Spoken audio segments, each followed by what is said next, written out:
បណ្ឌិតហែមប្រសើរដឹកនាំសម្ព័ន្ធភាពបណ្ដុំសមាគមអង្គការសង្គមស៊ីវិលប្រារព្ធពិធីអបអរសាទរខួបលើកទី76ទិវាកុមារអន្តរជាតិ1មិថុនា2025ក្រោមប្រធានបទបញ្ឈប់អំពើហិង្សាលើកុមារគ្រប់ទម្រង់គឺជាការអភិវឌ្ឍធនធានមនុស្សប្រកបដោយចីរភាពថ្ងៃអាទិត្យ6កើតខែចេសឆ្នាំម្សាញ់សប្បុរសពុទ្ធសករាជ2569ត្រូវនឹងថ្ងៃទី1ខែមិថុនាឆ្នាំ2025បណ្ឌិតហែមប្រសើរបានដឹកនាំសម្ព័ន្ធភាពបណ្ដុំសមាគមអង្គការសង្គមស៊ីវិលប្រារព្ធពិធីអបអរសាទរខួបលើកទី76ទិវាកុមារអន្តរជាតិ1មិថុនា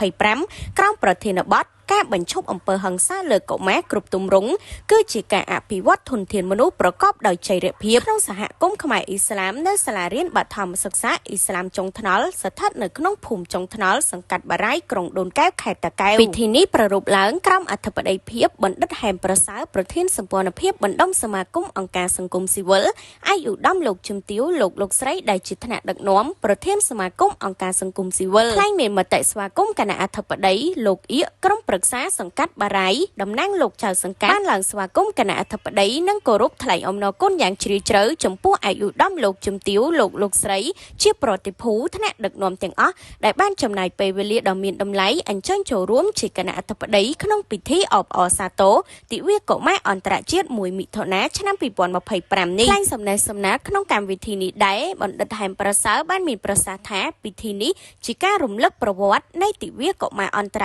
ជាតិ1មិថុនាកើតឡើងដោយសារតែកាលពីថ្ងៃទី1ខែមិថុនាឆ្នាំ1942និងនៅថ្ងៃទី1ខែមិថុនាឆ្នាំ1944មានពួកកាន់របបហ្វាស៊ីសផ្ដាច់ការមួយក្រុមរបស់អាល្លឺម៉ង់ធ្វើការសម្លាប់យ៉ាងរង្គាលទៅលើប្រជាជនស្លូតត្រង់ភាគច្រើនជាស្ត្រីនិងកុមារលោកបណ្ឌិតបានបន្តទៀតថាលុះមកដល់នៅខេត្តធ្នូឆ្នាំ1949មានកិច្ចប្រជុំមួយដែលធ្វើឡើងដោយសមាគមស្ត្រីអាស៊ីអាហ្វ្រិកនៅទីក្រុងប៉េកាំងប្រទេសចិននិងបានស្នើដល់សហព័ន្ធប្រជាធិបតេយ្យនៃស្ត្រីពិភពលោកយកថ្ងៃទី1ខែមិថុនាធ្វើជាថ្ងៃដើម្បីប្រារព្ធទិវាសម្រាប់កុមារជារៀងរាល់ឆ្នាំលោកបណ្ឌិតបានមានប្រសាសន៍ទៀតថាការលើកកម្ពស់ការចូលរួមរបស់កុមារត្រូវមានការចូលរួមពីក្រុមគ្រួសារឪពុកម្ដាយសមាគមសាលារៀនអង្គការជាតិអន្តរជាតិអាជ្ញាធរគ្រប់លំដាប់ថ្នាក់ទើបការចូលរួមរបស់កុមារមានអត្ថន័យពេញលេញជាប់គ្នានេះដែរលោកបណ្ឌិតបានមានប្រសាសន៍ផ្ដាំផ្ញើដល់ក្មួយៗត្រូវយកចិត្តទុកដាក់ក្នុងការសិក្សាស្ដាប់ការពន្យល់ណែនាំរបស់លោកគ្រូអ្នកគ្រូ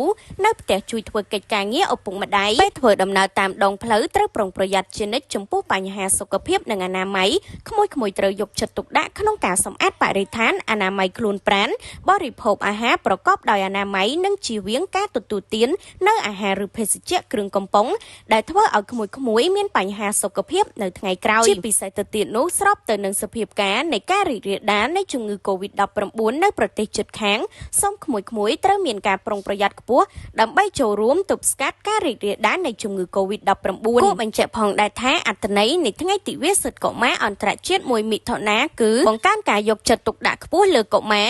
ត្រូវការសិទ្ធិជាងករណីយកិច្ចកិច្ចគាំពារការគោរពសិទ្ធិកុមារទទួលស្គាល់សិទ្ធិជាសកលនិងមូលដ្ឋានរបស់កុមារគោរពនិងគាំពារនៃអនុសញ្ញាជាតិនិងអន្តរជាតិជាសកលស្ដីអំពីសិទ្ធិកុមារលុបបំបាត់ការរើសអើងចំពោះកុមារពិការក្រីក្រ